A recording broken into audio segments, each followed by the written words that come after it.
ماجراجویی بزرگ اما. روبیکسوا تقدیم می‌کند. اسم من اماست و این داستان منه. من با مامان و بابام تو دره لاماها زندگی میکردم، ولی خب من اینجا به دنیا نیومدم. و چطور بگم؟ مامان و بابام لاماهای مهربونی هن، ولی پدر و مادر واقعی نیستن. گمونم خودتون حد زدیم. این داستان اینه که چطور خود واقعیمو پیدا کردم. این چیزیه که همه ی آدما میخوان، مگه نه؟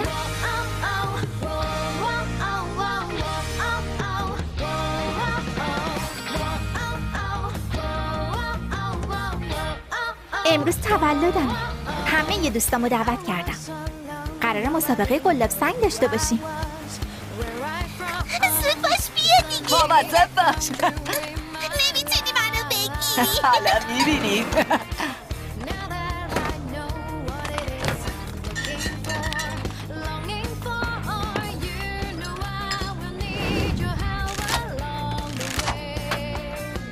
اما برنده میشه. یکی اومد. امکان نداره. خوبم داره. برنده کسی نیست جز اما. غیر ممکنه. خیلی معرکه بود پسر، یه بار دیگه انجامش میدی؟ خب مسابقه دادی. قلاب سنگت حتما چیز خاصیه. میشه یه نگاه بهش بندازم؟ باشه بیا ببین. آها حالا شد. به خیلی جنس خوبی داره. پس چی که خوبه؟ بابام درستش کرده. هی لطفاً مواظب باش. منظورت آقای وایته؟ نه اون لاماه، ولی تو لاما نیستی. پس اون چجوری باباته؟ میشه لطفاً قلاب سنگمو پس بدی؟ اگه میتونی بیا بگیرش. خب پسش بده. قلاب سنگمو پس بده. اون مال منه. گفتم پسش بده. اینو میخوای؟ بیا بگیرش.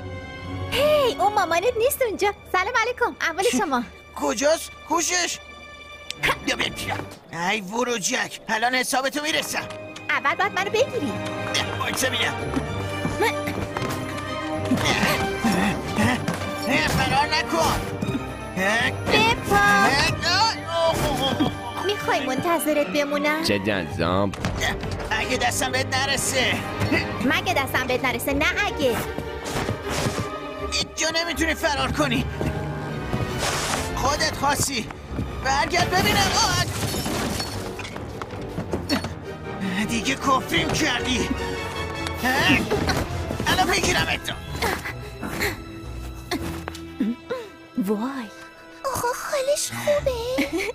انگار دوباره شکستت دادم. دیگه باید بازی نمی کنم.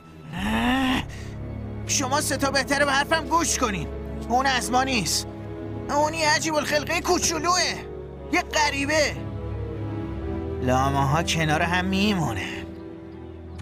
دیگه نبینم باش بازی کنین ها. فهمیدین یا نه؟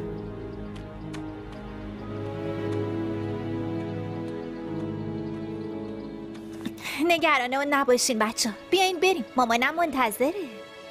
خیلی ببخشیده. گمونم بهتره ما بریم. فکر نکنم اون از ما باشه.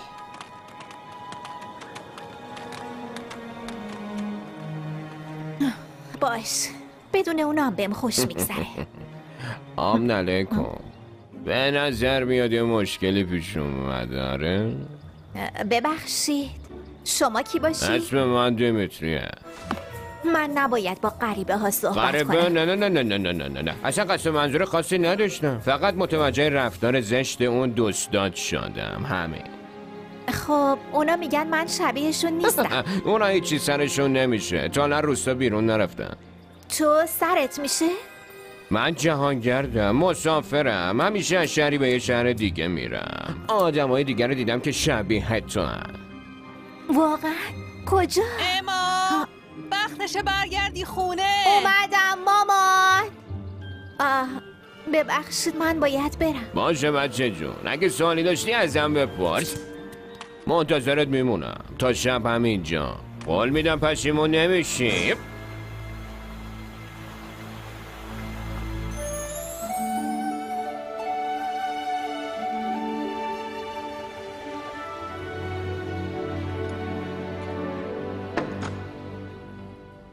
تادای تولدت مبارک اما.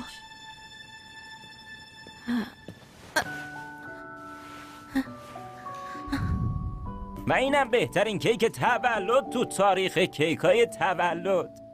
چو گل ها سراپا نشاط و شوری، تولدت مبارک بهار امیدی همه سروری. تولدت مبارک گل من چشم دلم از روشن. دوستام نمیان. خب پس نظرت چیه خودمون کادو ها رو باز کنیم؟ با خوب شد گفتی، یادم میرفت. هدیت بیا عزیزم، اینم از کادوت. وای خدا جونم، مشتاق نیستی زودتر متوجه شی چی برات گرفتیم؟ چرا؟ احتمالاً یه لباس دیگه باشه. نه خیر نیست. اسباب بازیه؟ بازم اشتباهه. یعنی چی میتونه باشه؟ جوری درست شده که مخصوص خودته. این یه کلاهه؟ بذار کمکت کنم بذاری سرت. این یه کلاه معمولی نیست، یه کلاه مخصوصه. وای چقدر قشنگ شدی، لاما مای کوچولوی خودم. حالا درست شکل لاماها شدی. اما من که لاما نیستم. من با بقیه لاماها و شما فرق دارم. حتی امروز روز تولد واقعی نیست، روزیه که شما منو پیدا کردین. ولی فرقی نمیکنه، تو بازم دختر عزیزمونی. ما هم دوستت داریم، خیلی زیادم دوستت داریم. مامان، بابا واقعا منو توی ساحل پیدا کردین؟ اما ما که قبلا اینو بارها تعریف کرده بودیم. تا حالا کس دیگه ای رو ندیدین که شبیه من باشه؟ عزیزم تا حالا کسی شبیه تو رو ندیدیم. من بیرون خونه یه غریبه رو دیدم که بهم گفت توی شهر چند نفر رو دیده که همشون. شهر؟ نباید به شهری ها اعتماد کنی. ولی اگه راست باشه عزیزم چی؟ حق با مامانته. غریبه ها قبلا بارها فریبمون دادن، مثل اون دفعه که از یه غریبه یه کتاب در مورد کاشت سیب زمینی خریدیم و بعد اینکه سیب زمینی ها رشد کردن کاشف عمل اومد که علف هرز بودن. مهم نیست. من میرم بخوابم، خیلی خستم. ببینم اگه ما حرف بدی زدیم.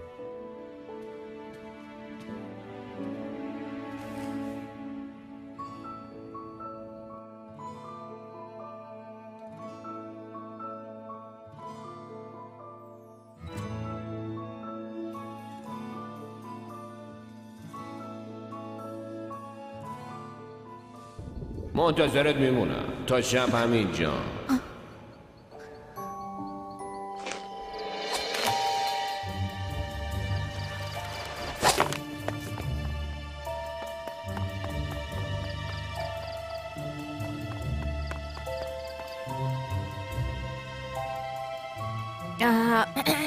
معذرت میخوام جناب دیمیتری آقا. انگار واقعا اومد. هی اینجا بیا. هی کجا رفتی؟ میشه برام بیشتر تعریف کنی؟ معلومه کلی میشه تعریف کرد، حتی نمیدونم از کجا شروع کنم. چی؟ منظورت چیه؟ میشه لطفاً بگین، میخوام بیشتر بدونم. حالا که انقدر کنجکاوی چرا نمیای با چشای خودت ببینی؟ چی گفتی؟ گفتم چرا نمیای با چشای خودت ببینی؟ گرفتمت. چی کار میکنی؟ نمیدونم چی هستی ولی مطمئنم تو شهر میشه به قیمت خوب فروختن.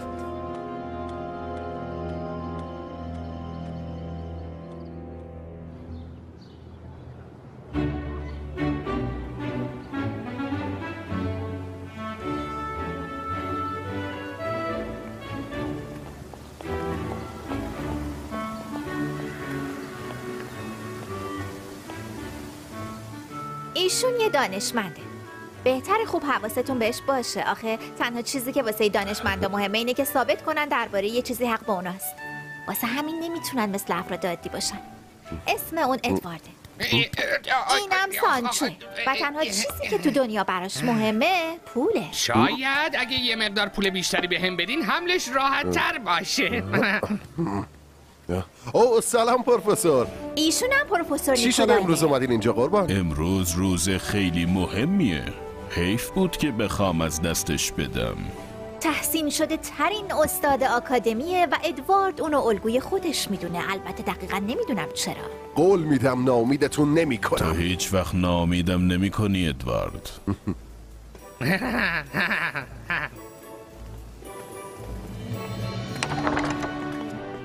در ادامه آقای ادوارد ولف داریم، متخصص از زیست شناسی و این رفیق خشتیپ ما به دیر دنیا سفر کرده و مشغول تحقیق بوده. آیل برگشته به خانه کشانای خود و داره غذا پخته میکنه.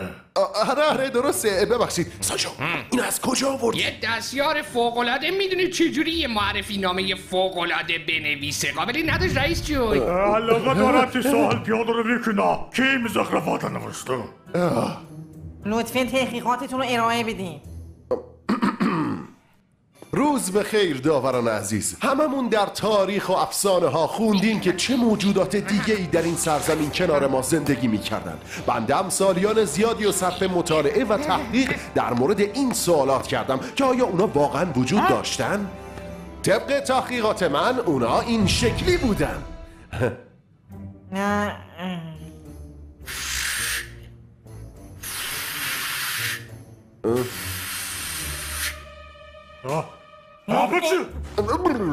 بنابراین حتما موجودات دیگه ای هم باشون زندگی میکردن. جدا میفرمایید؟ حالا شما چطور به این نتیجه رسیدید؟ جایی که بالاخره جوابشو پیدا کردم این کتاب بود، موجودات افسانه‌ای. بیبی ما دانشمندیم، افسانه و اسطوره و این چیزا تو کت ما نمیره. بله متوجه منظورتون میشم، ولی گوش کنین. طی سفری که به شمال داشتم روی نوک قله یک کوه اینو پیدا کردم. همونطور که میتونین ببینین این موجود یه انگشت اضافه داشت. واسه همین اسمشو گذاشتم جانور 5 انگشتی. آخه انگشت پنجم به چه کاری میاد؟ گمونم بهتر میتونی خودتو باش بخارونی. لطفاً برو اسکلتو بیار. چشم قربان. در واقع انگشت پنجمشون برای استفاده از تیر و کمان بوده. این چیه جا یه جور مراسم خاصه. این موجودات بدنشون با پر یا پشم پوشیده نشده بوده، واسه همین اینجوری خودشونو گرم کرد. 5 تا انگشت وقت پشم نداره، واقعا مضحکم. تموم شد رفت؟ تحقیقات دیگه ای نداری احیانا؟ حالا میخوام بهتون بزرگترین کشف تاریخ رو نشون بدم. واو، چه اسکلات گندای، یا چنین اسکلات گندای خیلی نایابه. پس جونور 5 انگشتی اینه؟ آره؟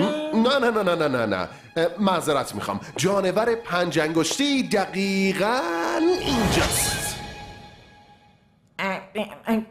پس این اسکلت گنده رو برای چی آورده اینجا؟ چون نمیخواستم نمونه رو خراب کنم. وقتی جانور 5 انگشتی رو پیدا کردم از قبل توی شکم این موجود بوده.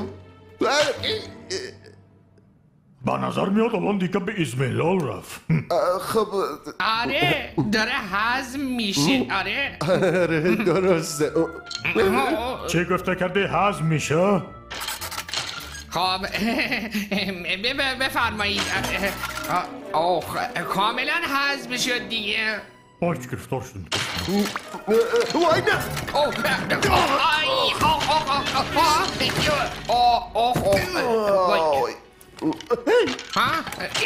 وای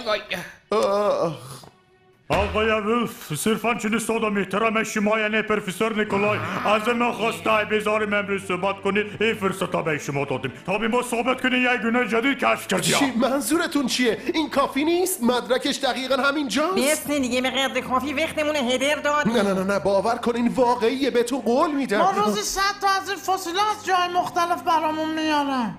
اون استخونات چیزی رو ثابت نمیکنن. از این دست فروش پایین میدون نگرفتین؟ متاسفم آقای ولف، ولی این مدارک به حد کافی قانع کننده نیست یا اینا. مدرکش درست جلوی چشمتونه، چطور نمیتونیم ببینیم؟ میگین که برای دفاع از تحقیقاتتون یه نمونه زنده بیارین. هایدایش که کردیم من خبردار کنین. در این صورت جایزه بزرگترین کشف سال میدیم دست شما. خواهیم نفر بعده. اونا واقعا وجود دارن. دارن. بیاد برای ارائه.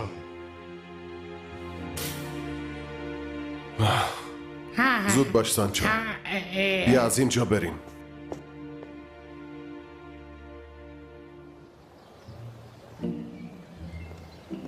استاد من چجوری باید بیشتر از چیزی که نشون دادم مدرک جمع کنم؟ آخه مگه استخونا رو ندیدن؟ چرا حرفمو باور نمیکنن؟ شاید اگه بتونی نمونه زنده پیدا کنی قانع بشن. من خیلی متاسفم پروفسور، ناامیدتون کردم. نگران نباش پسرم، فقط یه مقدار وقت بیشتر لازم داری، یکم هم شانس بیشتر. سانچو سانچو من یه چیز خیلی خاص واسه دارم. چی؟ مثل همون پر ققنوس طلایی که بعدم معلوم شد پر مرغ رنگ شده است؟ بی خیال. رئیسم کلی سرش غر زد بهم. نه یه لحظه وایسا، اون مرغ دروغ گفت نه من. ببین تو هر چی هم بگی من دیگه به تو مرغات اعتمادی ندارم. نه ببین جدی میگم. ببین رفیق داداش عزیز، این دفعه رو بهم اعتماد کن. باشه ولی این آخرین باره هم. پشیمون نمیشیم. اگه من واقعا میتونستم یه نمونه زنده پیدا کنم بزرگترین کشف تاریخ میشد. من شک ندارم که موفق میشی ادوارد. ممنونم پروفسور، بازم دنبال جواب میگردم. ایده خوبیه. خب سفر بخیر. بی صبرانه منتظر ارائه بعدیتم. اوقر بخیر. سانچو باز کجا رفتی؟ گذشته. این دفعه اصل جنس رو وزد آوردم. وای دقیقا همون جوری که رئیس گفته بود. دیدی من چی گفتم؟ الکی نمیگم. باورم نمیشه. هی بذارین بیام بیرون. خب چقدر؟ مثلا 20 چوب؟ عمر زیر 200 بدم. شوخی میکنی؟ آخرش 30 تا. 472 تا. میگم 30 تا. 1242 تا. پایینم نمیاد. باشه حالا 35. 5,786 تمام. از همون 30 تا. 75. میگم 30 تا. 86. بابا کوتاه میاد. 200 تا. قبوله. وایسا ببینم. میدونستم تو دوباره میخوای سرم کلا بذاری نه؟ خب ما رفیقای قدیمی مگه نه؟ سانچو پس اینجایی؟ رئیس همه جا رو دنبالت گشتم. این همون جونور 5 انگشتیه که دنبالش میگشتین؟ بذار بیام بیرون.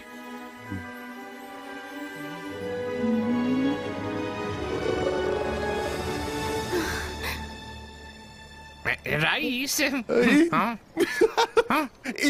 این همون موجود افسانه‌ایه. ولی چرا تو قفس زندانیش کردی؟ نه اول باید پولشو پرداخت کنید بعد میتونی منو بفروشی اموال تو که نیستم که. بیتر خیلی بیا. خب باشه، چقدر بابتش میخوای؟ 472 چوب. باشه ببینم چی؟ ای تو سانچو بقیه‌ش مال خودت. معامله انجام شد بفرمایید. شگفت انگیزه. بالاخره پیدات کردم. نظر فرار کنه. خب اینجا به بعد که به من ربطی نداره. هی فسقلی فرار نکن، نمیخوام اذیتت کنم.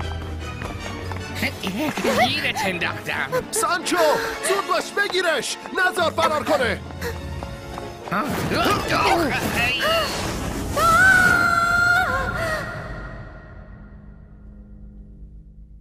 اما بیدار شو عزیزم. اما کجایی؟ مامان و بابام شروع کردن دنبالم گشتن ولی هیچ جا پیدام نکردن. انگار توی یه فاضلاب عجیب بودم که همه چی بوی گند میداد. واقعا بوی بدی میداد. من همیشه گفتم اگه نیمه پر لیوانو ببینی متوجه خوبی تو هر چیزی میشی. راستش اگه نمیرفتم اون پایین هیچ وقت با دوست جدیدم آشنا نمیشدم.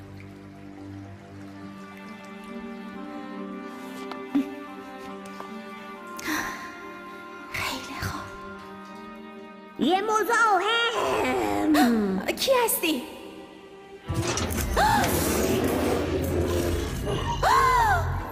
من نگهبان دنیای مردگانم، ارباب تاریکی، شوالیه نیمه شب. کی جرأت کرده مزاحمم بشه؟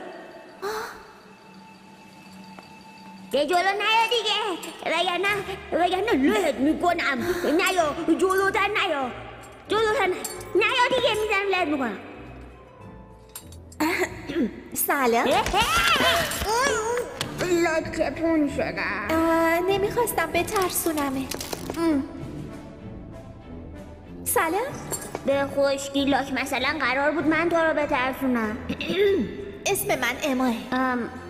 منم نیوتنم. از آشناییت خوشبختم.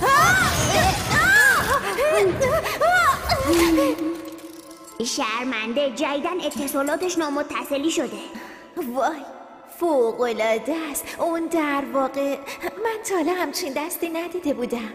این بهترین چیزیه که تا حالا توی عمرم دیدم. وای خدای من اینا دیگه چیه؟ آره اینا رو خودم اختراع کردم. چقدر چیزای باحال اینجا داری. وای اونا چی کار میکنن؟ اینو میگی؟ این سیستم خودکار دفاع از خونه است. واو اسم اینم گذاشتم رد. دو دو دو دو. چطوری کنترلش با میکنی؟ استفاده از این بیگ بیلک بالا بر.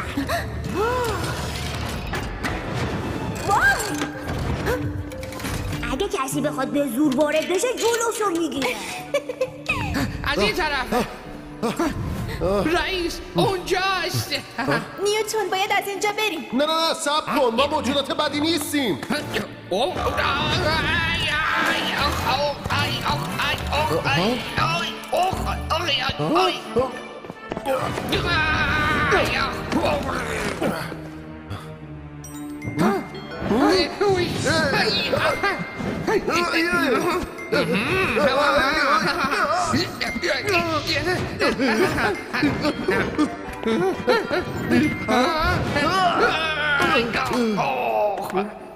الان مشتکیشون میکنم.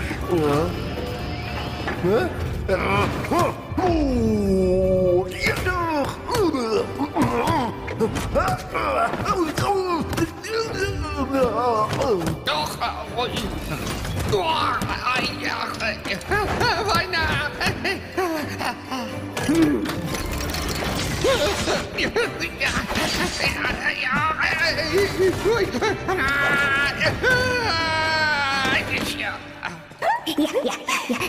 اما روز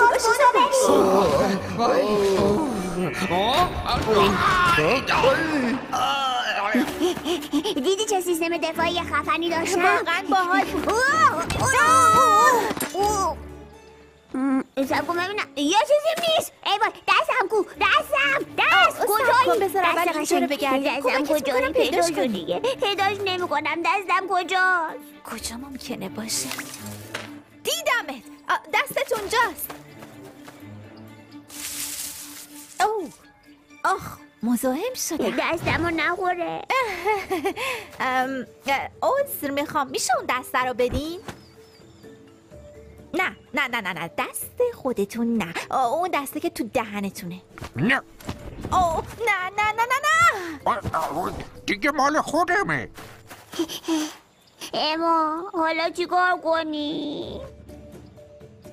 من یه فکری دارم. آها از این طرف رئیس. خیلی خواه بزن بریم.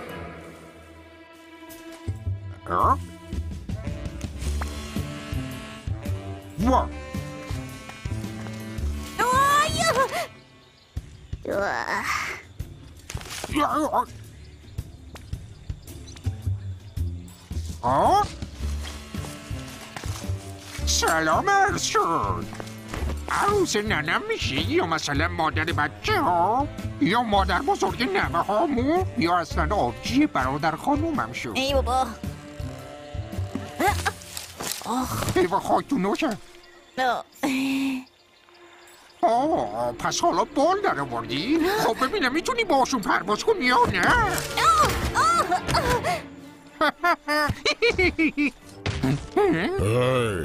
داره چی کار میکنی دوست جنگلیم؟ فقط داشتم با دوستای جدیدم بازی میکردم. دوستای جدیدت؟ آره دیگه مگه میشه شعار انجمنمون رو یادمون بره؟ بعدم میبینم. حالا شد. دستت. پس چرا جا نمیره سر جاش؟ خودکاره، خودش جا میره. شرمنده به خاطر خونت. همش تقصیر من بود. فکرشم نکن، خودم مخترم، من میتونم چیزای جدید بسازم. میدونی چیه نیوتن؟ تو بهترین دوستمی.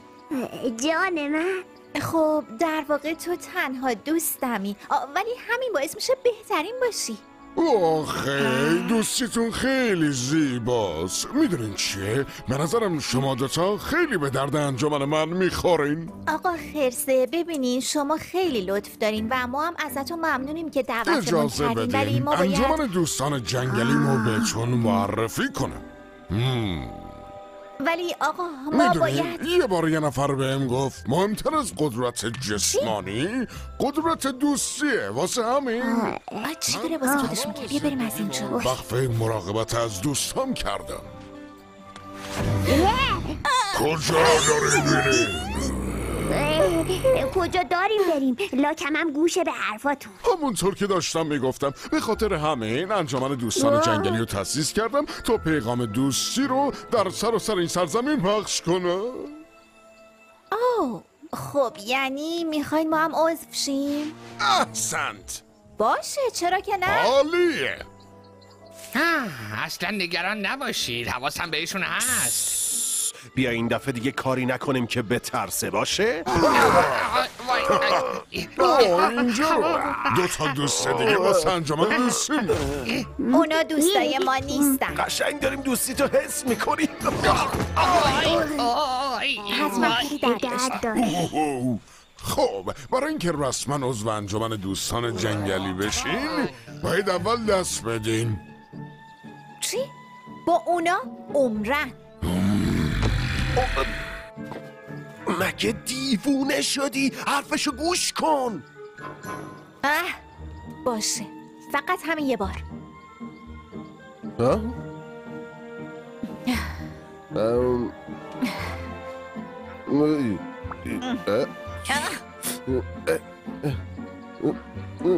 باز چرا معطلین؟ اینطوری دیدی؟ خیلی هم سخت نبود نه؟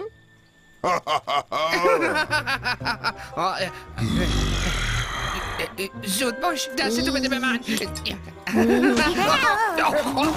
دیدی ما با هم دیگه دوستیم. حالا میتونیم بهتون شعار دوستان جنگلیمون رو یاد بدیم. به دوستی که نیازمند باشه کمک میکنیم. دوستای جنگلی تا ابد در هر ماجراجویی و کاری هوای همو دارن. و در آخرم باید یه چیز فوق‌العاده مهم بهتون بدم. این یه صوت مخصوصه برای وقتی که به کمک دوستاتون نیاز دارین. جون بدینش به من، آخه من همیشه کمک لازم دارم. نه تو اینو نگه دار باشه. ممنون. و یادت باشه اگه تو درد سر افتادی کافیه این سوتو بزنی تا ما بفهمیم که دوستمون نیاز به کمک داره و این دوست جنگلی بیاد کمکت. خدافظ آقا خرسه. بیا بریم. شما دوتا به نفعتون بهترین دوستای دنیا باشه. ببخشید، امای ما گم شده. شما امروز ندیدینش؟ شهرمنده خانم ندیدمش والا. اما شما نمیدونین اما کجاست؟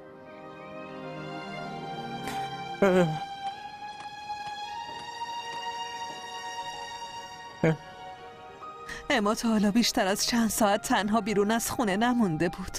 عزیزم اون از چیزی که فکر میکنی شجاع‌تره. گمونم خیلی هم بد نشده. چی رو نگاه میکنی؟ فکر کنم اون دوتا هنوز دارن تعقیبمون میکنن. خیلی خوب، خرسه دیگه رفتش، الان دیگه میتونیم بریم بگیریمشون. سانچو یه لحظه وایسا، باید یه نقشه بکشیم. برگرد اینجا. تکون نخورید. خودت تکون نخور، سود دست منه. وای نه انگار حوث بغل خرسی کردی. سوت مسخره. سانچو بس کن دیگه. وای واقعا کی جواب داد. خیلی خوب، حالا چی؟ خیلی خوب. اسم من ادوارد ولفه. من یه دانشمندم، در واقع زیست شناسم و نمیخوام اذیتت کنم. فقط امیدوارم با اون برگردی به شهر. من میتونم تو رو مشهور کنم. منظورت مثل یه نمونه توی موزه است؟ نه ممنون. اوه نه نه نه نه نه، من اصلا همچین قصدی ندارم. واقعا به کمکت نیاز دارم. بیا از اینجا بریم. موجود خاصی هستی. آهای دخترک، یه دقیقه صبر کن. میخوام علتش رو به توضیح بدم. نمیخوام برام توضیح بدی. ضمناً اسمم اماست، نه آهای دختر. خیلی خوب، پس اما صدات میکنم. ببین، من واسه اثبات تحقیقاتم به کمک تو نیاز دارم. ببخشید ولی مشکل من نیست. مشکل من پیدا کردن هم نوعامه. وایسا دقیقاً به همین خاطر به کمک من نیاز داری. آره تو که راست میگی. آخرین چیزی که نیاز دارم کمک توه. او اما وایسا یکی رو میشناسم که میتونه بهت کمک کنه. دکتر کیو. دکتر کیو؟ اون یه نابغه است. برو خدا. اون به کل دنیا سفر کرده. اگه یه نفر بتونه بهمون کمک کنه حتما خودشه. این بهترین فرصتمونه. زیاد قانع کننده نبود. ای بابا. اما وایسا یه دقیقه یه فرصت بهم بده. فقط یکی. ترسیدم به لاکمه. دیگه دنبالمون را نیفت. به شرافتم قسم میخورم. چه شرافتی؟ تو که شرافت نداری. اما و اونجا بود که فهمیدم ادوارد اتفاقا موجود شریفیه. رئیس شما حالتون خوبه؟ آره خوبم، من هنوز زندم. چرا این کارو کردی؟ خب فریاد کشیدن یه واکنش طبیعیه که تمام موجودات وقتی غافلگیر میشن انجام میدن. نه منظورم اینه که چرا نجاتم دادی؟ آها اونو میگی. یادته بهت گفتم تو موجود فوق‌العاده خاصی هستی؟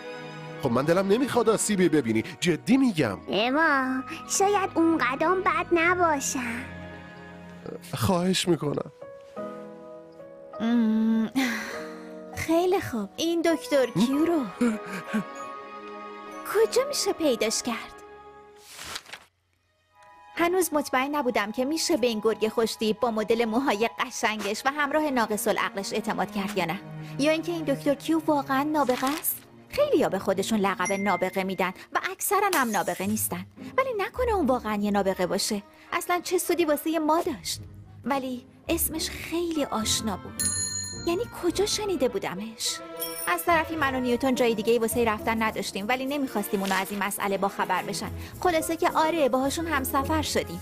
جوری که ادوارد از دکتر کیو تعریف میکرد باعث شد انتظار یه آدم واقعا باهوش داشته باشم. دکتر کیو خونه این؟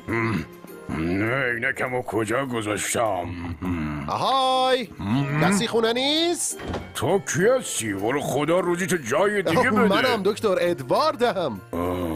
ادوارد چشمام درست نمیبینه. بذار اول برم عینکمو پیدا کنم. همینجا منتظر باش. شاید این کمک کنه. دیدین؟ منم ادوارد. ادوارد. آره خودم.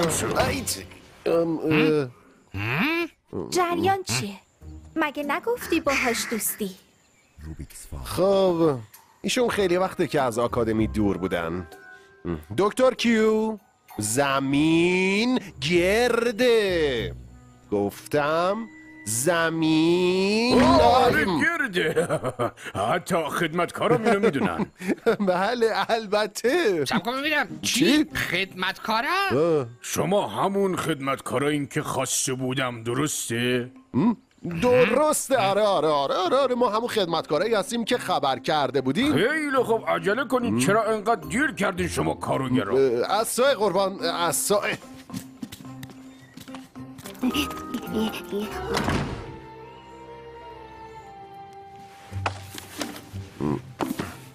حالا من باید برگردم سراغ تحقیقاتم. محیط کار کثیف خط قرمز منه. حتی نمیتونم ذره‌ای گرد و خاک رو تحمل کنم. زمونه کثافتی شده نمیشه از هر کسی کمک گرفت. مطمئنی که اون میتونه کمکمون کنه؟ آره معلومه که میتونه کمک کنه. قبلا استاد آکادمی علوم بوده، ولی بعد از اینکه سعی کرد ثابت کنه زمین گرده از اونجا اخراج شد. های های های آهای های مواظب اون باش. به اون دست نزن کسافت. دور شو از اونجا. نزدیک بود یه زحمتمو به چخ بدی. اون دیگه چیه؟ خب یه مدلی که سالها تحقیقاتمو ثابت میکنه. اسمشو گذاشتم کره. اون یه بادکنکه کره. منو به سخره گرفتی کسافت. سانچو همکاری کن دیگه. معذرت میخوام بابا ببخشید. زودتر تمیزکاریو تموم کنیم وگرنه تا یک شنبه تموم نمیشه. این داستان نمیشه. یه شنبه؟ مگه دیروز یه شنبه نبود؟ از دست این دکتر کیو. ادوارد لطفاً تا ما رو یادش نرفته برو ازش سوال کن. راست میگی. میگم دکتر کیو، اینطوری شنیدم که شما قبلا کاشف بزرگی بودین و به مکانهای خارق العاده‌ای رفتین و گونه‌های جدید زیادی رو کشف کردین. خیلی جالبه. بله درسته. اژدها و پری دریایی و تک شاخ دیدم. حتی یه اسب دو شاخم دیدم. سه شاخشم دیدم. دکتر کیو لطفاً با دقت نگاه کنین. تو سفرهایی که به کل دنیا داشتین موجودی شبیه به این دیدین؟ سلام دکتر کیو. خوشبختم. وای فکرشم نمی کردم تو رو دوباره ببینم. منو؟ دوباره؟ آره فرزندم. کاش میشد برگردم اونجا. چجوری اومدی اینجا؟ بقیه‌تون چی اینجان یا اونجا؟ حالشون چطوره؟ کدوم بقیه؟ وایسین ببینم دکتر کیو، میتونیم بهمون بگین کجا میشه پیداشون کرد؟ آره چیزی یادم مربوط به سفریه که توش میخواستم ثابت کنم زمین گرده. رفتم سمت غرب. درست دقیقا همینجا بود. بکنم از همینجا بود. نه اینجا بود.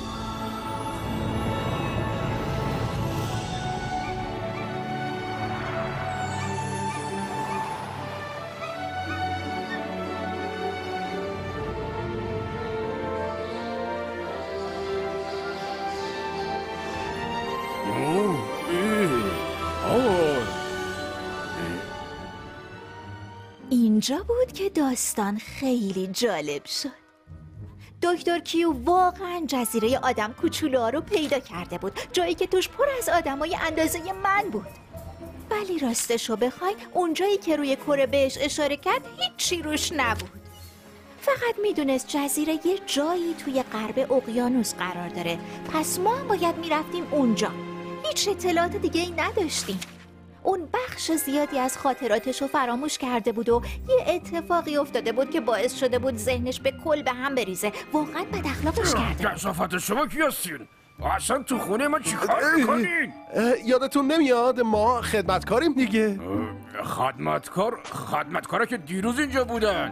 از خونه من بریم بیرون ببینم کی شما رو فرستاده. دکتر یه لحظه صبر کنید بذاریم توضیح بدم. زمین گرده. زمین گرده. خودم به هم گفتم زمین گرده. بابا این یارو دیوونه است. اما به نظرت باید حرفاشو باور کنیم؟ من راستش مطمئن نیستم، ولی وقتی به هم نگاه کرد حس کردم منو قبلا دیده، که یعنی حتما آدمای شبیه منو دیده. مگه نه؟ منم حرفشو باور میکنم. حداقل حالا میدونیم باید کجا بریم. به نظرم امتحانش میارزه. آره غرب اون طرف اقیانوس. دقیقاً چطوری قراره خودمونو برسونیم اونجا؟ راستش من یه فکری دارم. چند وقته دارم روی یه طرحی فعالیت مینمایم. که چیه؟ اسمش اینه بالون هوای گرم. پس منتظر چی هستیم؟ بریم بسازیمش. آره موافقم. ببرم. انقدر درگیر ماجراجوییم شده بودم که متوجه نبودم دارم دوستامو در معرض چه خطری قرار میدم، ولی عهد بستیم که این کارو با هم انجام بدیم.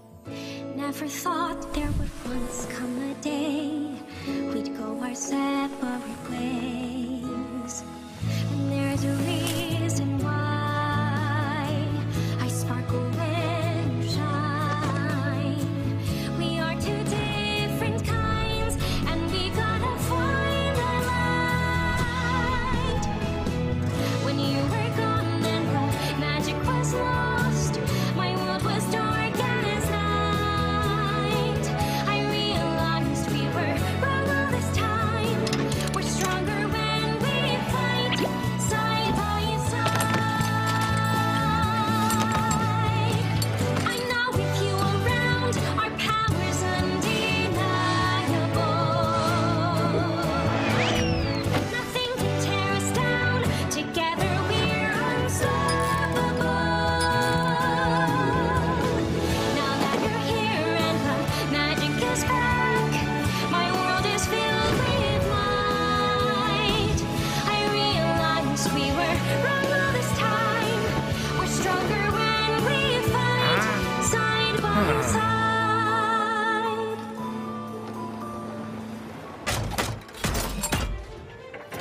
وای میو چون تو نابغه ای.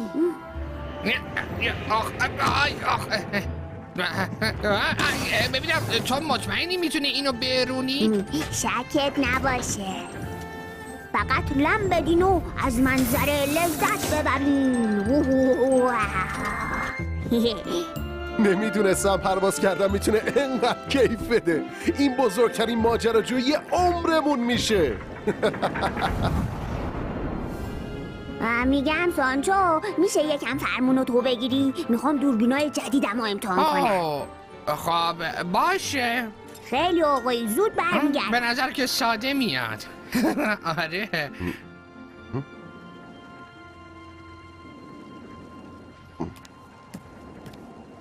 چی شده اما؟ حالت خوبه؟ فقط نگرانم. اگه پیداشون کنیم و از من خوششون نیاد چی؟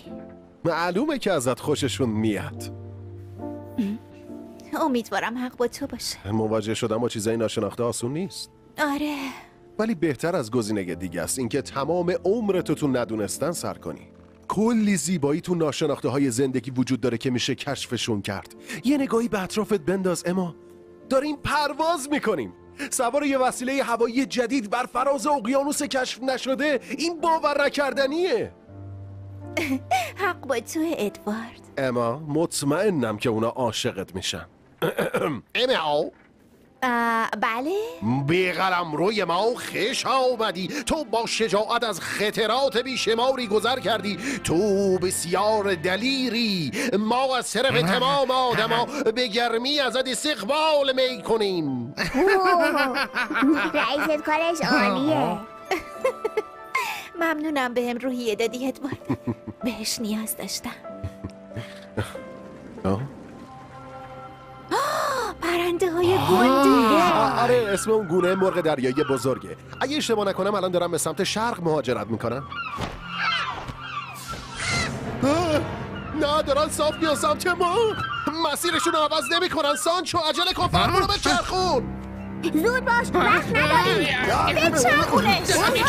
دارم میچرخونمش.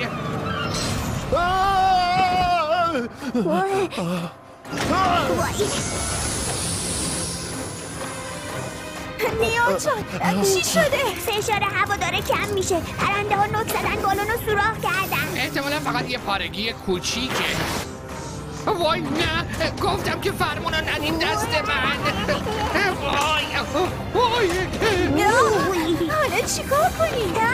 هرچی که سنگینه رو بندازیم بیرون. اینطوری آرومتر سقوط میکنی. وای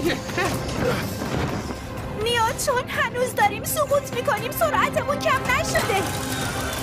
باید بالون هوا رو تعمیر کنیم. من میرم درستش میکنم. نه تو وزنت زیاده. بذار من بچه ها باید عجله کنیم.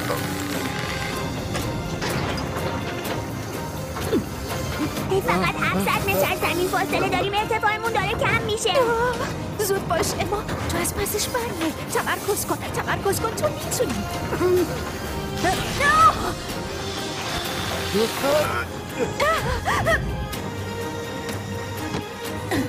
خیلی خوب.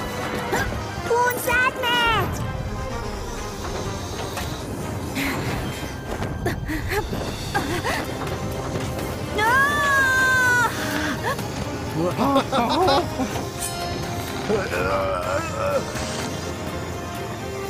من نمیخوام بمیرم مامانی. موفق شد.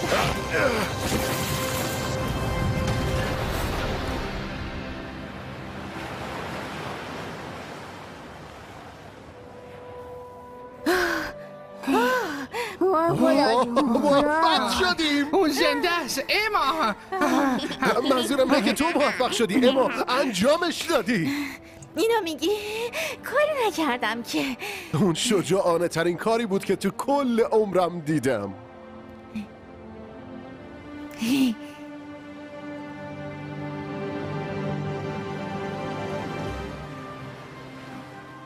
صبر کنین یه چیزی میبینم. بالاخره پیداش کردیم. جزیره ی آدم کوچولو همون شکلی بود که دکتر کیو توصیف کرده بود. لحظه شماری میکردیم که اهالی جزیره رو ببینیم. نیوتن میخواست بهشون یاد بده چطوری پیتزا درست کنن. هی دارن بهمون خوش آمد میگن. سلام. موفق شدیم. ادوارد تو حالت خوبه؟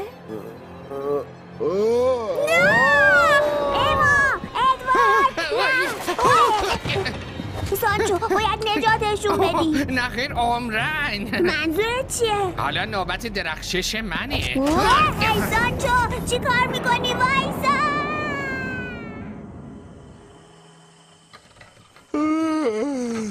مامان امروز دم نمیخواد برم مدرسه. ادوارد بیدار شو. اما واقعا پیداشون کردیم.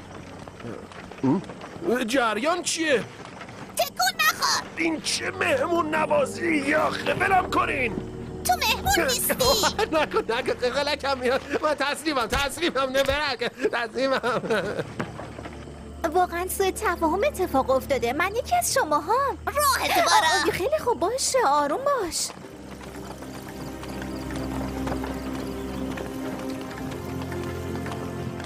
داری چی کار میکنین؟ منو کجا میبرین؟ بریم جای ملکه. حال ساکت باش. ملکه؟ شما ملکه هم دارین؟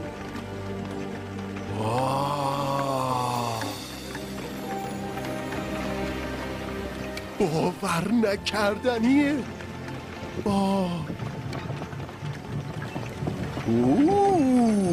لباساشون رو نگاه کن. یعنی جنسشون از چیه؟ پنبه، ابریشم، طراحی معماریشون هم که خیلی منحصر به فرده. وای اون به نظر مهم میاد. این نماد قبیلتونه؟ معرکه است. وای اونم حتما باید کاخشون باشه.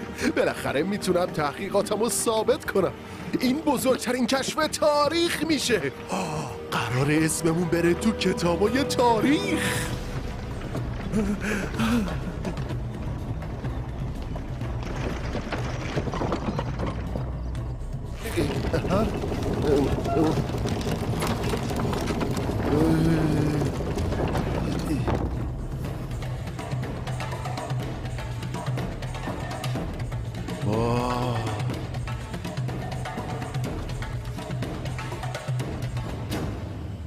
امروز همه تار اینجا جمع کرده ایم چون جزیره ما با خطر بزرگی مواجه رفته. سوالی است که چطور میتونم نیت واقعی ای بیگانه ها رو بفهمم.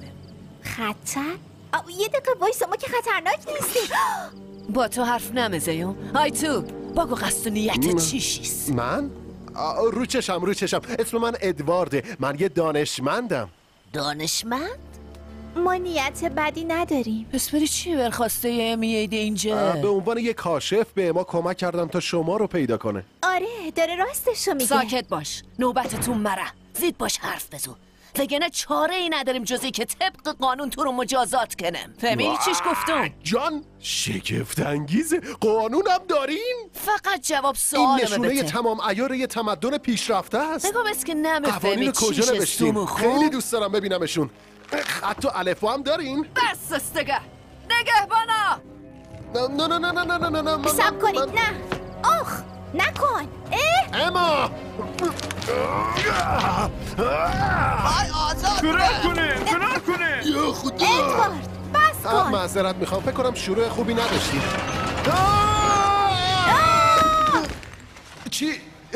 چی شد یهو؟ حال بگید ببینم چه جوری پیدا ما کرده؟ کی بهتا گفت؟ ما خودمون اومدیم. دروغ میگی. وقتی آماده گفتن حقیقت بیه برمگردم. نه بایسین برگردیم. بایسین. گناه بگیره فرار کنه. یکی منو نجات بده خواه.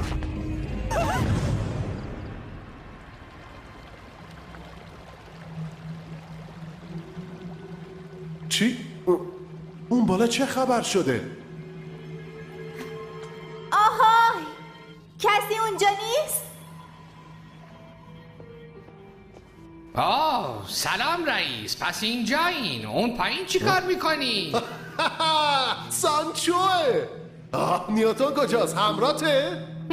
اون الان احتمالاً داره واسه خودش تو اقیانوس حال میکنه. چی گفت؟ زود باش سانچو، اول ما رو از اینجا نجات بده.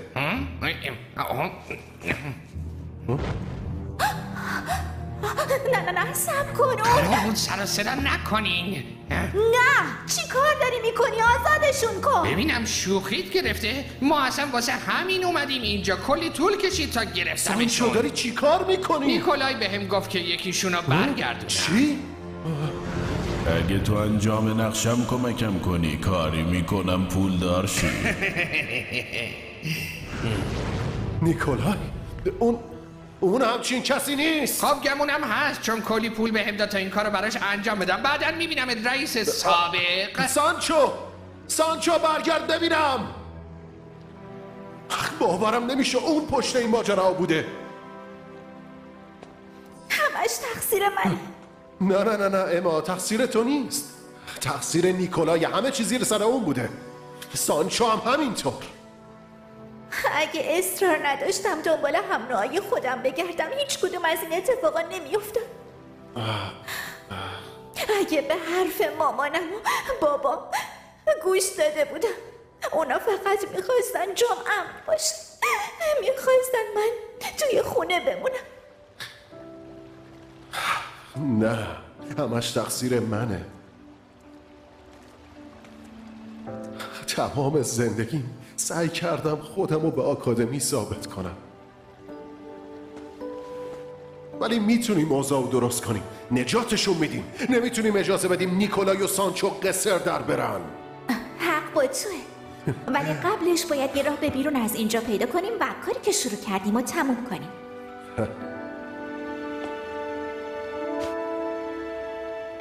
بچه‌ها بالاخره پیداتون کردم. نیوتونه.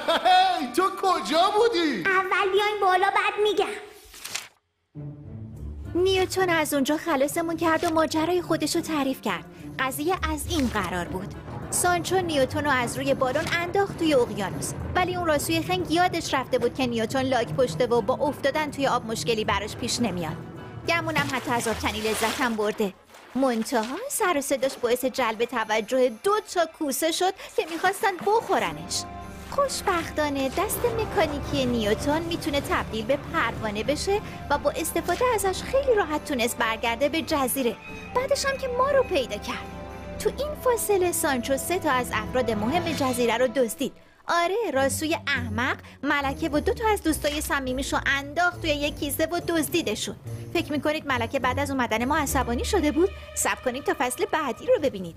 عصبانی فقط واسه یه لحظه‌شه. سانچو آدم کوچولوها رو با بالون ما برگردون به آکادمی پیش پروفسور. حالا تنها کاری که باید میکردیم پیدا کردن یه راه برگشت به شهر بود. نیوتن، میتونیم یه بالون هوای گرم دیگه بسازیم؟ میتونیم، ولی مواد ساختشو نداریم. مگه اینکه از آدم کوچولوهای اینجا کمک بگیریم. بذارین من باهاشون صحبت کنم. برو پیکاره، نزدیک ما نرو. صبر کنید، نه تویم هم دست همو هیولایی. خواهش میکنم به اجازه اندازه بدید. کافی خسارت برات کردن دیگه بسه. از ما فاصله بگیرن. شما دروغگوین. دروغگوی کسی الان که اینجا وایساده نزدیک ما نشین جانورن. همگی لطفاً به حرفام گوش بدین. گرفته. حق با شماست. به خاطر خودخواهی و نادونی منه که رهبرتون و بقیه دزدیده شدن. شما نباید تقاص اشتباه منو پس بگیرن. I need to take responsibility. فقط خواهش میکنم اول کمکم کنید که نجاتشون بدم. بهم یه فرصت بدین که همه چی رو درست کنم. خواهش میکنم. میشه مامانم برگردنی؟ قول میدم. به کمکتون نیاز داریم که یه بالون جدید بسازیم. ما میتونم کمک کنم. این انگار میتونه. ما میتونم. ما با خودت ببر. مام هستم دخترم. مراری به مامانم بتی بهش بگی دلم براش تنگ رفته. حتما بهش میگم. من وظیفه داشتم ملکه آدم کوچولوها رو نجات بدم و اوضاع رو درست کنم.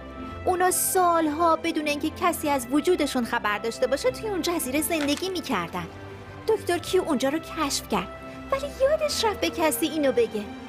بعداً بیشتر در موردش بهتون میگم. اول باید جلوی آدم بده رو بگیریم. با هم دیگه یه بالون جدید ساختیم. پارچه ها رو بریدیم و به هم دوختیم و آتیش رو روشن کردیم و راه افتادیم. این مونتاژ کوچولو باعث میشه ساده به نظر بیاد، مگه نه؟ مونتاژ واقعا همه چیز ساده نشون میدن.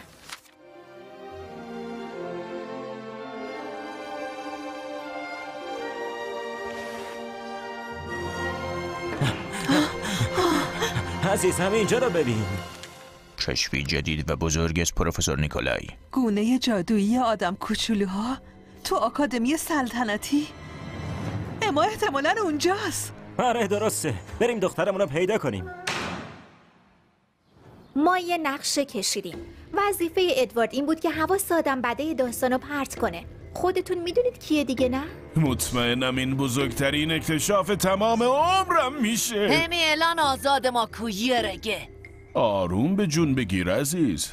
من فقط میخوام جایگاهتون در تاریخ رو تضمین کنم، همینطور جایگاه خودمون. درسته، قرار حسابی پولدار بشیم. البته شما یه مقدار بیشتر از من قرار پولدار بشین، ولی بازم دل تو دلم نیست.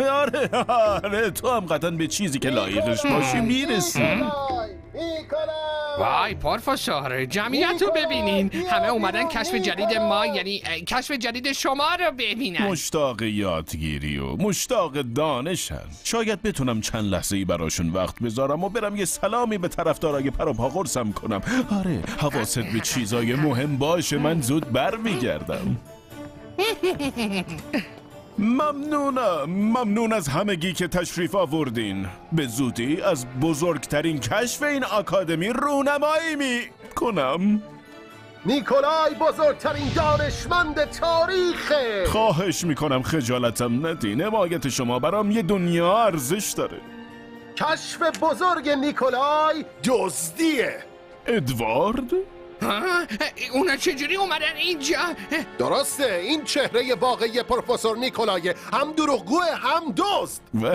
ادوارد بیا داخل تا همه چی رو واسه تعریف کنم. نه چی رو میخواین تعریف کنین؟ همین جا بگین. بهتره به فکر آدم کوچولوها باشی، من میخوام امنیتشون رو تضمین کنم. شما؟ باشه. فقط یه سوء تفاهم ساده است دوستان. تشریف ببرین، به زودی همه تون رو تو کنفرانس خبری میبینم. ادوارد اومده، حتما اومده سراغ من. حالا چی کار کنم؟ وای، یعنی دنبال منن؟ هیچ وقت یادش نمیره که من فروختمشون. این چی بود؟ ولش کن، چیزی نیست. ساکت بابا، هیچ کسی جایی نمیره.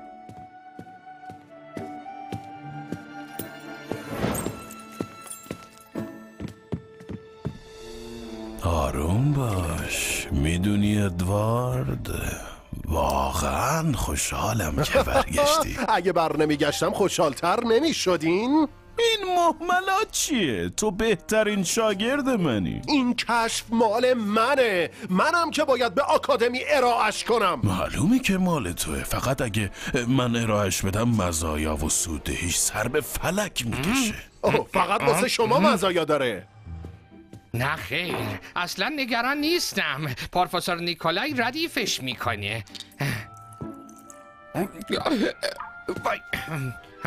آره، منم قراره جیبم حسابی پر پول بشه، اونقدری که تو جیبم جا نشه.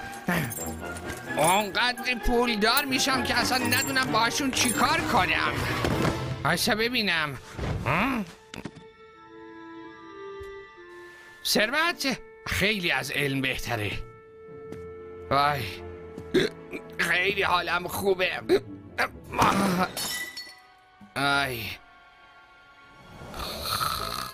آی مامان جان، پول قلمبو باد آورده.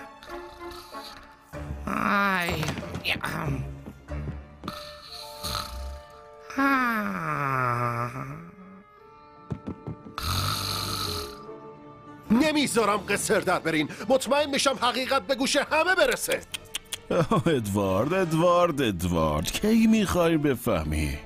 هیچ کس حرف تو رو در مقابل حرف من باور نمیکنه. هی اومدم نجاتتون بدم، به جنبی. ای دختری خائن، اینا همش تقصیر توست. آره درست میگید، ولی واقعا واسه این حرفا وقت نداریم. باید تا خوابه از اینجا بریم. ما با شما نمیم. ببینید واقعا متاسفم که انقدر دردسر درست کردم. بیاین اول نجات پیدا کنیم، بعدا راجبش حرف میزنیم. تو اصلا نمره اعتماد کرد. نباید پیشتون میومدم. میدونم این دسته گلو خودم آب دادم، ولی اومدم همه چی رو درست کنم. بهشون قول دادم براتون گردونم. کجا با این عجله؟ کنفرانس به زودی شروع میشه. نه نمیتونه این کارو بکنی. تا بعدش دیگه چاره‌ای برات نمیمونه. سانچو؟ رئیس میخواستن فرار کنن. تو گولم زدی. فرار کن. سانچو اومدم رئیس. نیکولای از جا تکون نخور. عصاتو بده.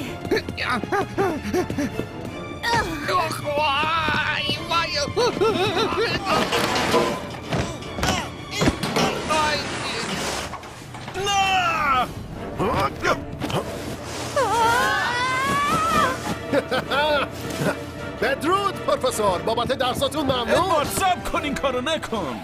خیلی خوب، میدونم میخواین ببینین که بعدش چی میشه، ولی قبلش باید یه چیزی رو بگم.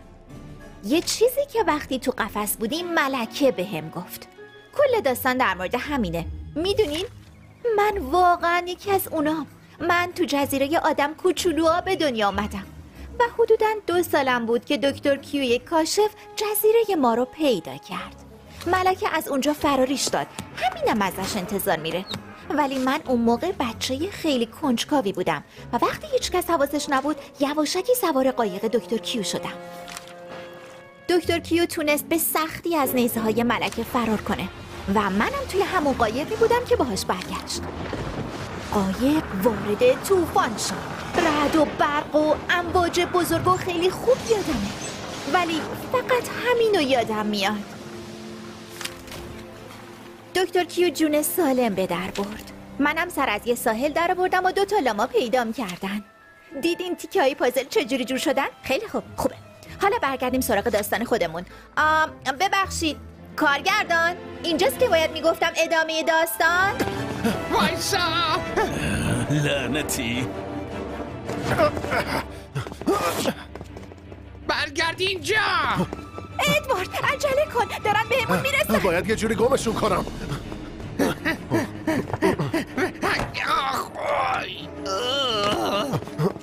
نیکولای، این احمق بازیات تموم کن. عمرن بدشون به من.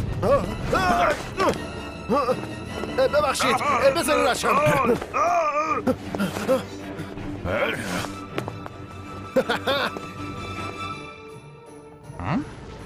ببخشید آقا. آکادمی علوم از کدوم طرفه؟ نمیدونم. مطمئنی؟ شرمنده جناب قربان، بذاری توضیح بدن.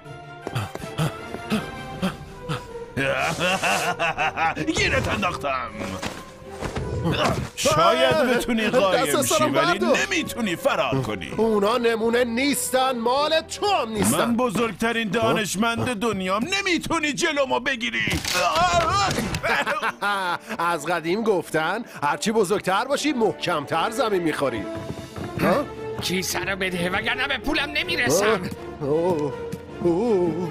آروم آروم.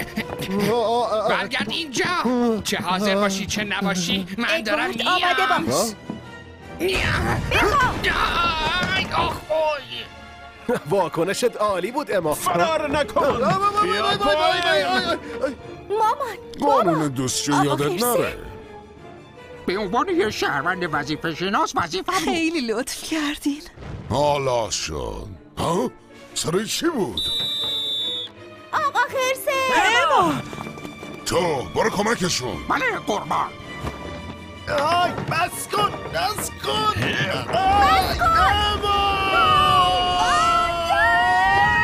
اما گرفتمه. آقای پرنده ممنون کمکم کردی. دیگه گیرت انداختم، راه فرار نداری. دست از سرم بردار. کیسه رو بده، کاریت ندارم. انگار تو درس دوستی نیاز داری. آره تا جایی که میتونی بهش درس عبرت بده. دمت گرم. ادوارد وایسا. برو کنار ببینم. خیال کردی کجا میری؟ مامان بابا اما واقعا خودتی دختر عزیزم. مامان بابا دلم واسهتون تنگ شده بود. عزیز دلم کجا بودی؟ بالاخره پیدات کردیم. اما حالت خوبه؟ خوبم. خیلی خوشحالم میبینمتون.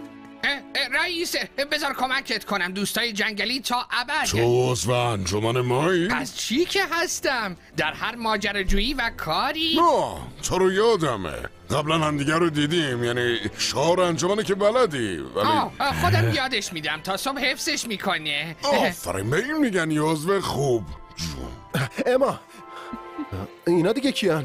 پدر و مادرمن. آقا و خانوم وایت. سلام من ادواردم دوست اما. سلام. وقت نداریم ادوارد باید ببریمشون یه جای امن. کمکمون کنین این کیسه رو ببریم سمت صخره ها. اونجا یه بالون هوای گرم و یه لاک پشت با دست مکانیکی هست که میتونه کمکشون کنه. اینجا رو دقیقاً شبیه امان. واقعا باور نکردنی. خیلی ممنون که به ما کمک می‌کنی. دوستای ما هم هستن درسته؟ بقیه‌ش هم بسپار به ما. میرم براتون زمان بخرم. باشه دم صخره ها میبینیمت. من اینجام. مامان بابا کیسه رو با خودتون ببرین. من باید برم کمک ادوارد. باشه اینو بگیر. ممنون بابا. دم صخره ها میبینمتون. مواظب باش عزیزم. کیسه کجاست؟ هیچ وقت بهت نمیگم عمرن. من میدونم کیسه گنجان. من البته اول باید اونا کجان؟ دوتا لاما رو دیدم که کیسه رو برداشتن و رفتن اونوری اونجا. سانچو بیا بریم. هی وایسین. اونا هاشن. پنجام دیگه جون ندارم. همین خوبه. قول میدم بعدا پسش بدم. شما دوتا همونجا وایسین. خانه کجا؟ چه کار میکنه؟ شرمنده.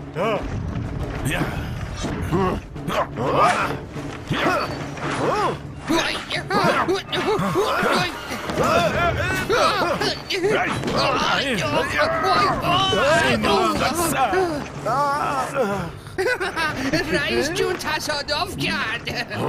مگه به خواب ببینی میام بار میزنم.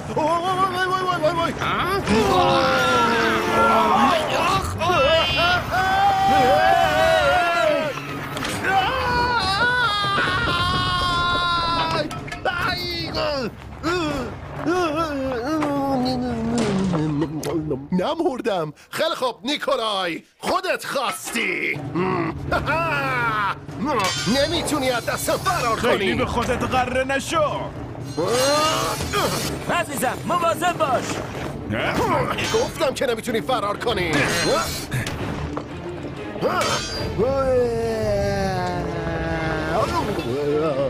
زود باش اونجان. حله. فکر کنم گمشون کردیم.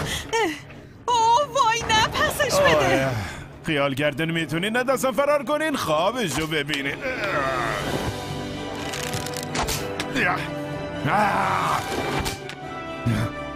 شرمنده نمیتونم بذارم کیسه رو ببری. ادوارد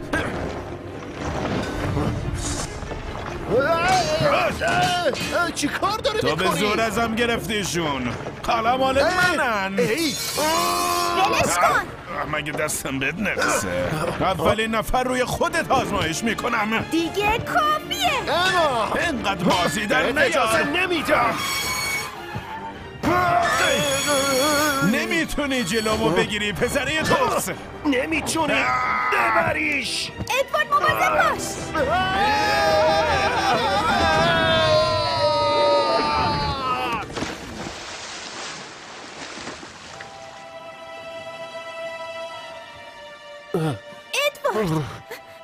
حالت خوبه؟ من خوبم. کیسه کجاست؟ بدش به من. برش کن. کیسه رو پس بده. برش کن. نه.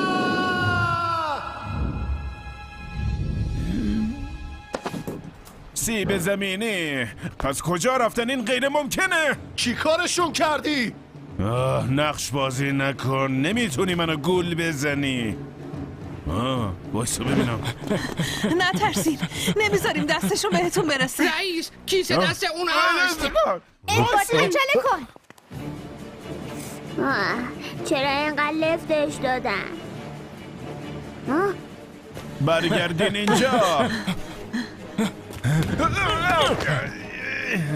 ولم کن. عزیزم خودتو برسون به بابان. زود باش، از اون طرف. دست از سرشون بردار. واقعا اعصابمو خورد میکنی. حالا که کمکشون کردی فرار کنن، خودتو جای اونا میگیرم. فکرشم نکن نیکولای.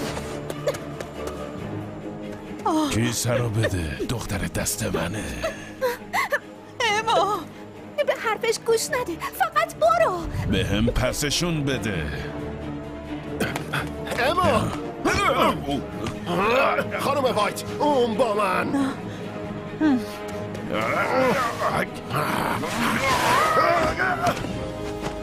اما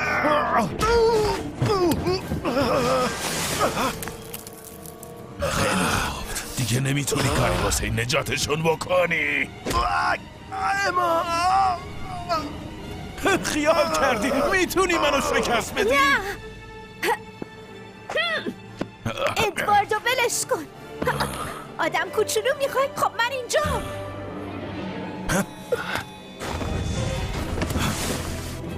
اما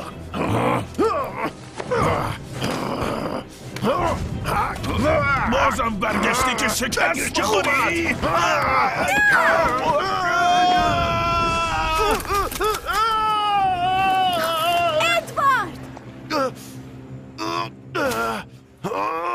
جانم. ادوارد.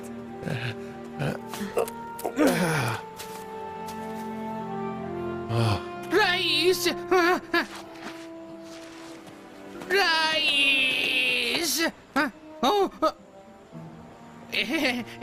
رئیس جون. این کارو نکن. نیکولای ازم سوء استفاده کرد. یه فرصت دیگه به هم بده رئیس جون. نه، من رئیست نیستم. نه الان، نه قبلا، نه هیچ وقت دیگه. چطوره یه فرصت دیگه بهش بدی که واسه آقا خرسه کار کنه؟ آی نه.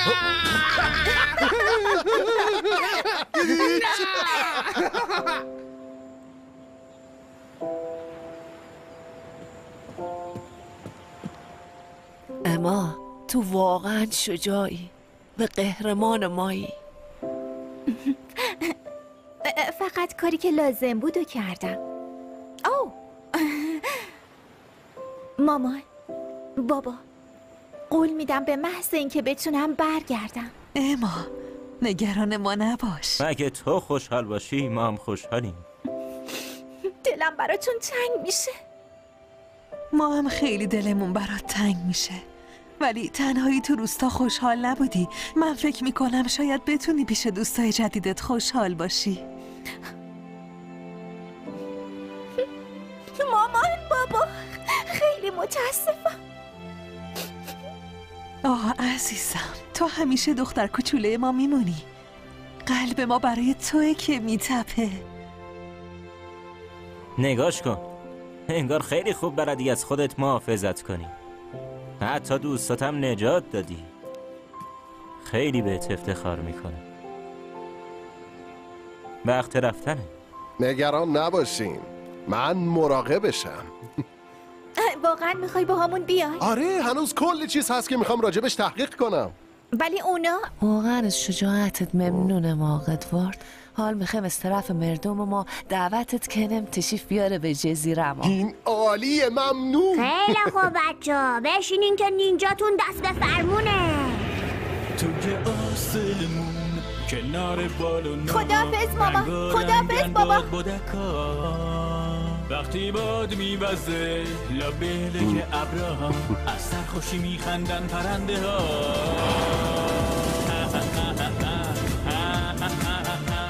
از سرخوشی میخندن پرنده ها. ارائه‌ای از وبسایت موبیکسفا. خب اینم داستان من بود. فهمیدم که داستان واسه آدم خوبه. بهتر ماجراجویی کنیم چون آدم رو عوض میکنه و باعث میشه بفهمه واقعا کیه. یادش میده خودش باشه و به بقیه اعتماد کنه.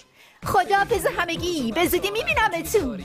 صدا بازیگران عاطفه رضوانیا، عباس چهاردهی، نرگس آهازان، مسعود تقیپور، سامان مظلومی، ناصر محمدی، آیدین الماسیان، زهرا صمیمی، علی زمیری، علیرضا طاهری، رضا جعفرپور، عرفان هنربخش، مینا مومینی، ادریس سفردخت، فائق تبریزی.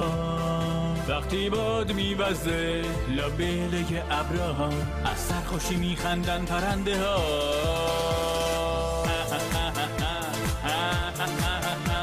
از سرخوشی میخندن پرنده ها.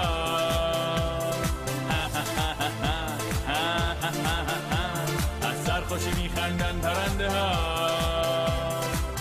بذار بهت بگم چه خبره. اصلا دوست ندارم اینطوری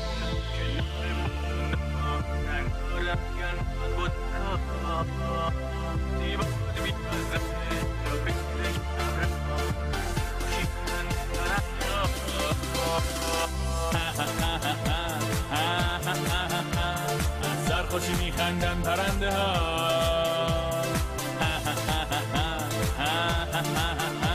از سرخوشی میخندن پرنده ها.